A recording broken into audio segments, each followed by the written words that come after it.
इधर 15 अगस्त के जश्न में डूबा था पूरा हिंदुस्तान, उधर मोदी से भी बड़ा तैयार था योगी का प्लान, पूरी दुनिया रह गई हैरान। उधर जब मोदी कर रहे थे लाल किले में घुसने की तैयारी, इधर योगी आदित्यनाथ ने कर ली इस मुस्लिम देश में घुसने की तैयारी।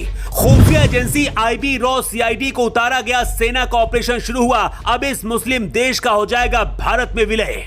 हर किसी का ध्यान बांग्लादेश पर लगा था और इधर योगी ने जैसे ऐलान किया हड़कंप मच गया।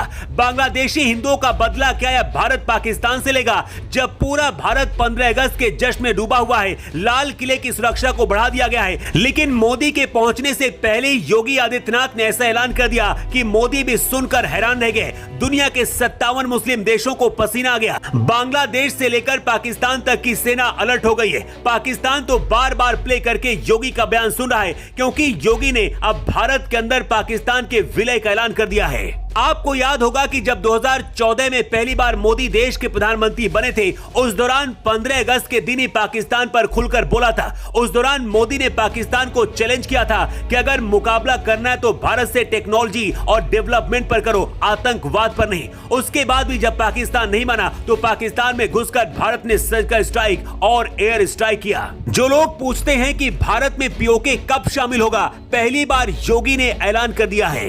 योगी आदित्यनाथ ने सड़क पर उतरकर विभाजन विभीषिका स्मृति दिवस मनाया। अब इस तस्वीर को देखिए, योगी सड़क पर हाथ में तख्ती लेकर चल रहे हैं, साथ में डिप्टी सीएम केशव मौर्य और ब्रजेश पाठक भी हैं। इसी दौरान योगी ने ऐसा ऐलान किया जिसे सुनकर पाकिस्तान में हड़कंप मच गया। योगी ने कहा कि 1947 में जो हुआ था वही पाकिस्तान में आज भी हो रहा है, वही बांग्लादेश में आज हो रहा है। धर्म जाति के नाम पर 1.5 करोड़ हिंदू गुहार लगा रहे हैं। भारत के सिक्योरिटिस्ट अपना मुंह सिले हुए हैं। सीएम योगी ने कहा कि वोट बैंक के खिसकने के डर से मुंह सिला है। योगी ने ट्वीट करते हुए लिखा है, 1947 में राजनीतिक स्वार्थ के लिए बंटवारे की त्रासदी में धकेल दिया गया। देश का विभाजन नहीं बल्कि मानवता का विभाजन हुआ था। योगी ने कहा कि बांग्लादेश और पाकिस्तान के जैसे हालात हैं, इसका विलय भारत में होना तय है। बांग्लादेश में हिंदू जान की गुहार लगा रहे हैं, बांग्लादेश के हिंदुओं के लिए कोई कुछ नहीं बोल रहा है। भारत की नई संसद में जब अखंड भारत का नक्शा लगाया गया था, उस दौरान विवाद हुआ था, लेकिन अब योगी ने बता दिया है कि संसद के अंदर अखंड भारत की तस्वीर क्यों लगाई गई है।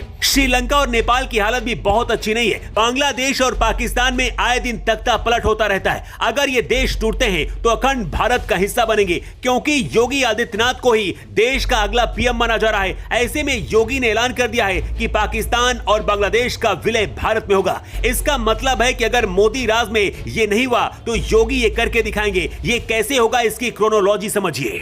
बांग्लादेश के अंदर हिंदुओं ने विद्रोह कर दिया है। इसके साथ ही शेख हसीना के समर्थक भी भारत को सपोर्ट करें। इसी तरह से पाकिस्तान के अंदर पीओके और बल्टिस्तान में रहने वाले लोग पहले से ही भारत में शामिल होने की मांग करें। पाकिस्तान के अंदर गृह युद्ध चल रहा है और पाकिस्तान के अंदर बलूचिस्तान अलग देश बनाने की मांग हो रही है, जिसका फायदा भी भारत को मिलना तय है। योगी आदित्यनाथ ने जब से बांग्लादेश और पाकिस्तान के भारत में विलय की बात कही है, उसके बाद से पाकिस्तान में हड़कंप मचा है। सबसे हैरान करने वाली बात यह है कि भारत की विपक्षी पार्टियां भी योगी के इस बयान का विरोध कर रही हैं। क्या मोदी और योगी की कोई बड़ी प्लानिंग चल रही है? और 15 अगस्त में मोदी लाल किले से क्या ऐलान करने वाले हैं? पाकिस्तान और बांग्लादेश के कट्टरपंथी डरे हुए हैं। ये डर इसलिए भी है क्योंकि योगी और मोदी कब क्या कर दे, इसकी कोई गारंटी नहीं होती है। 15 अगस्त को देखते हुए पूरे देश में आईबी रॉ सहित सभी खुफिया एजेंसियां 24 घंटे काम कर रही हैं। सेना अलर्ट है, बॉर्डर पर पहरा बढ़ा दिया गया है। बांग्लादेश से लेकर चीन और पाकिस्तान के बॉर्डर पर सेना की हलचल बढ़ गई है।